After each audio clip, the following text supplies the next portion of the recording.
তোমাদের যাদের নামাজ পড়তে কষ্ট হয়, পড়তে ইচ্ছা করে না, আর তোমাদের আম্মুরা বকাঝকা করে এবং বলে ওঠো নামাজ পড়ো নামাজ পড়ো, তোমরা এখন ছুটিতে আছো, এখন তো কোনো অজুহাত নেই, যাও মসজিদে যাও, তোমরা তখন অনিচ্ছা সত্ত্বেও উঠো আর মনে মনে বলো আম্মা আপনি একটু থামতে পারবেন, খুবই বিরক্তিকর। এমনকি যখন নামাজে দাঁড়াও আল্লাহু আকবার বলে চোখ এদিক ওদিক ঘোরাতে থাকো, তোমরা এটাই করো। এখন পিতামাতাদের উদ্দেশ্যে কিছু কথা বলছি।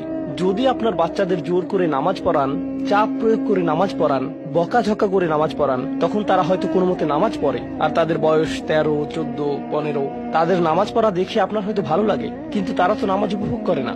আর এই ধর্ম আসলে বাহ্যিক ধার্মিকতা নিয়ে নয়, এই ধর্মের মূল নির্যাস হলো অন্তরের ধার্মিকতা। তাই দৃষ্টিনন্দন কোন একটি কাজ আমার চোখের সামনে হচ্ছে বলেই যে আমরা আমাদের বাচ্চাদেরকে দিয়ে ভালো কিছু অর্জন করে ফেলেছি তা কিন্তু নয়।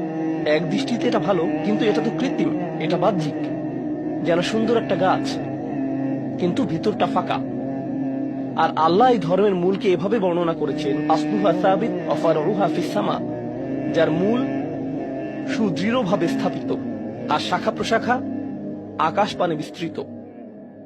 যখন কোনো মানুষ নামাজ নিয়ে অলসতা করে, আমি 3-4 বছরের বাচ্চা সম্পর্কে কথা বলছি না, এবং আমি 6 বছরের কাউকে নিয়েও কথা বলছি না, আমি এমন বাচ্চাদের নিয়ে কথা বলছি যারা এখন বুদ্ধি সম্পন্ন, বাবা পুত্র বা কন্যা মিলে একই লেভেলের ভিডিও গেম খেলতে পারে, তারা একই ধরনের টিভি শো দেখতে পারে, তারা এমন একটি লেভেলে পৌঁছে গেছে যে তারা এখন উচ্চ স্তরের বিষয়গুলো হৃদয়ঙ্গম করতে পারে। আপনার যেসব বিষয়ে আগ্রহ আছে তার কিছু কিছুতে তাদেরও আগ্রহ আছে। টিভিতে আপনি যদি কোনো খেলা দেখেন, তারাও আপনার সাথে দেখে। কিছু কিছু বিষয়ে তারা বুদ্ধিগত দিক থেকে আপনার সমপর্যায়ের। অবশ্যই তারা শিশু, তাদের ব্রেইন এখনো পুরোপুরি পূর্ণতা পায়নি, এখনো কম ক্ষমতা সম্পন্ন, কিন্তু কিছু পর্যায়ে তারা ইতিমধ্যে বুদ্ধিমান সত্তা হয়ে গেছে এবং এখন তারা নিজস্ব সিদ্ধান্ত নেওয়ার ক্ষমতা প্রদর্শন করছে। তারা নিজের জন্য চিন্তা করতে পারে এবং বুদ্ধিমান প্রশ্ন করতে পারে। অতএব নবীন কিশোর কিশোরীরা, তোমরা যারা শ্রোতাদের মধ্যে বসে আছো, তোমাদের শিশু হিসেবে সম্বোধন করছি না, আমি তোমাদের কিশোর কিশোরী হিসেবে সম্বোধন করছি। মনে করো তোমাদের বাবা তোমাদের সাথে কথা বলছে, বা তোমাদের মা তোমাদের সাথে এই খুতবায় কথা বলছে। আমি ধরে নিচ্ছি যে আমি আমার নিজের সন্তানদের সাথে কথা বলছি এই খুতবায়, আমি মিম্বারে না, আমি বাসায় বসে আমার বাচ্চার সাথে কথা বলছি।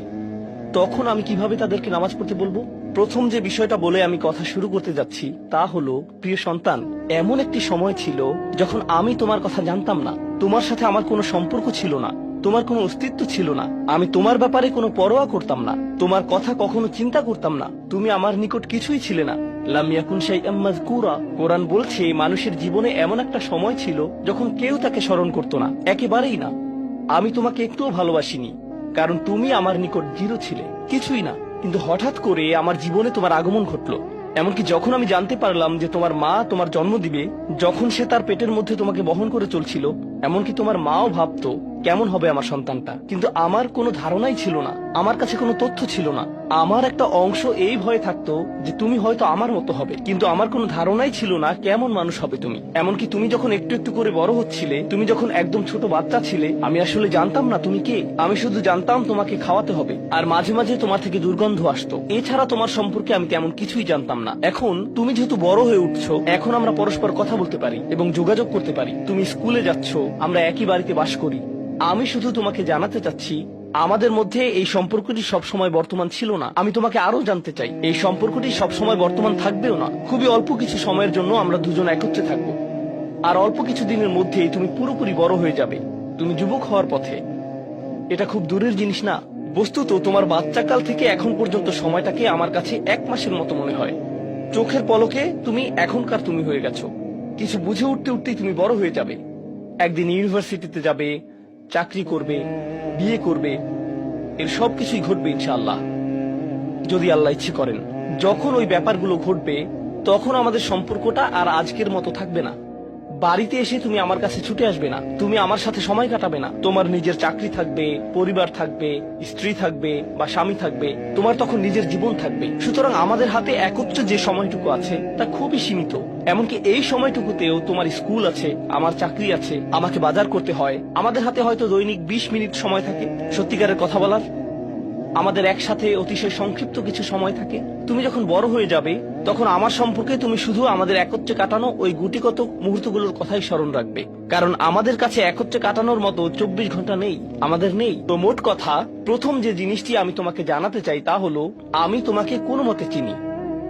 আমি জানি আমরা একত্রে বাস করি, কিন্তু আমি সত্যিই তোমার সম্পর্কে খুবই অল্প জানি। কেন জানো? কারণ কোনো মানুষ অন্য কোনো মানুষকে সত্যিকার অর্থে চিনে না। তুমি যা যা চিন্তা করো তার সবটা তো আমাকে বলো না, আর আমিও নিজের চিন্তার সবকিছু তোমাকে জানাই না।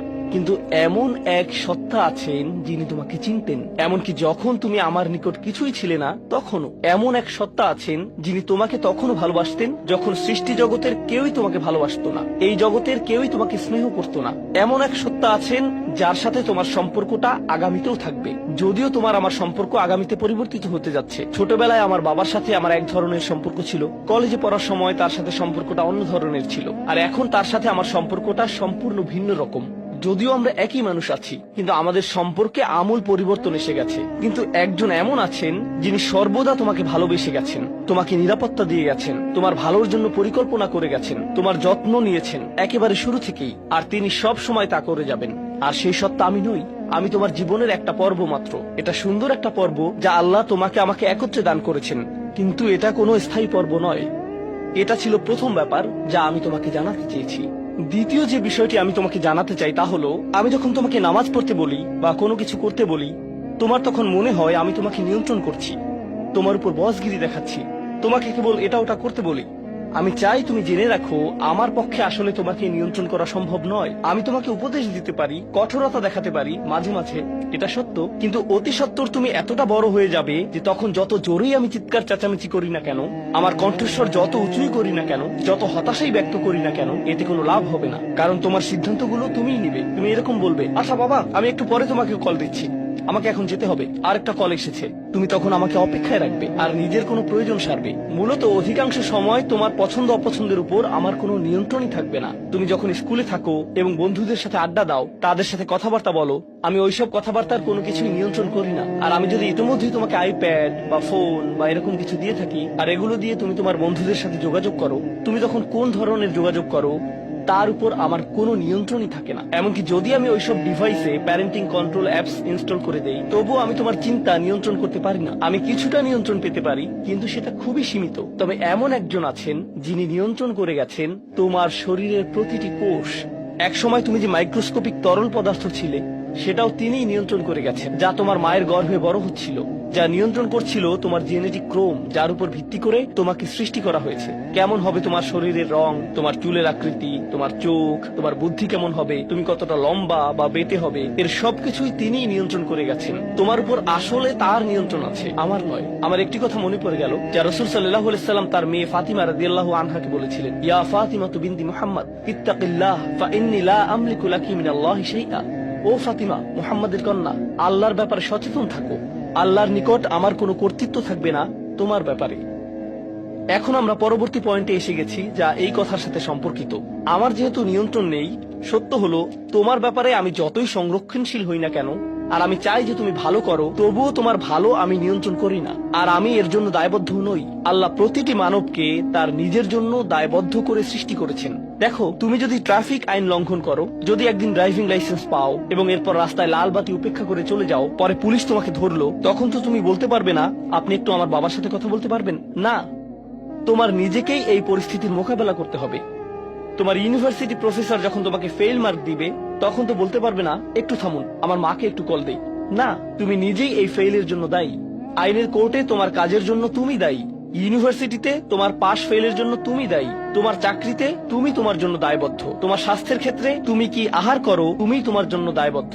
নিজেকে যে কোনো বিপদে ফেললে এবং নিজের কোনো ক্ষতি করলে তুমি দায়বদ্ধ তোমার জন্য। তোমার বয়স যত বাড়বে, তোমার স্বাধীনতা যত বাড়বে, তোমার দায়বদ্ধতাও তত বৃদ্ধি পাবে। কেউ তোমাকে নিয়ন্ত্রণ করবে না এবং তোমার কাজের জন্য অন্য কেউ দায়ী হবে না। লা তাজিরু ওয়াজিরাতুন উযরা উখরা, কোনো ভার বহনকারী অন্যের ভার বহন করবে না। আমি আসলে তোমার জন্য দায়ী নই। আর শেষ বিচারের দিন আমরা প্রত্যেকে সম্পূর্ণ একাকী আল্লাহর সামনে উপস্থিত হব। এখন এই দুনিয়াতে আমরা একসাথে একত্রে বসবাস করছি, আমরা একই পরিবারের সদস্য, আমরা কোলাকুলি করি, আমি আমৃত্যু তোমাকে ভালোবাসি, আমি সর্বদা তোমাকে নিয়ে চিন্তা করি। কিন্তু সামনে এমন একটা দিন আসছে যেদিন আমরা আমাদের সমগ্র অস্তিত্বের সবচেয়ে নিঃসঙ্গ সময় পার করব। বস্তুত শেষ বিচারের দিন তুমি যদি আমার কাছে দৌড়ে আসো, এমন হতে পারে যে আমি তোমার থেকে দৌড়ে পালাবো। তোমাকে চিনি না আমি, দূর হও আমার কাছ থেকে। আমি এখন আমার হিসেব নিয়ে চিন্তিত, কারণ তোমার সাথে আমার সম্পর্কটি ছিল সামান্য কয়েকটি ক্ষুদ্র সেকেন্ডের জন্য আল্লাহর সাথে সম্পর্কের তুলনায়, যে সম্পর্কটি আরো অনেক বড়। অনেক বেশি পুরনো, আর ওটা থাকবে আরো বেশি সময় ধরে। আমাকে এখন ওই সম্পর্কটা নিয়ে ডিল করতে হবে শেষ বিচারের দিন। অতএব আমাদের এই সম্পর্কটি ইয়াউমা ইয়াফিরুল মারউ মিন আখিহি ওয়া উম্মিহি ওয়া আবিহি, এই ধরনের সব আয়াত। লোকটি পালাবে তার মা থেকে, তার বাবা থেকে, তার ছেলে মেয়েদের থেকে, তার ভাই বোনদের থেকে, তার স্ত্রী বা স্বামী থেকে। কেউ কেউ ভাবছেন স্ত্রী থেকে পালানো, এটা তো আমি বর্তমানেও করি।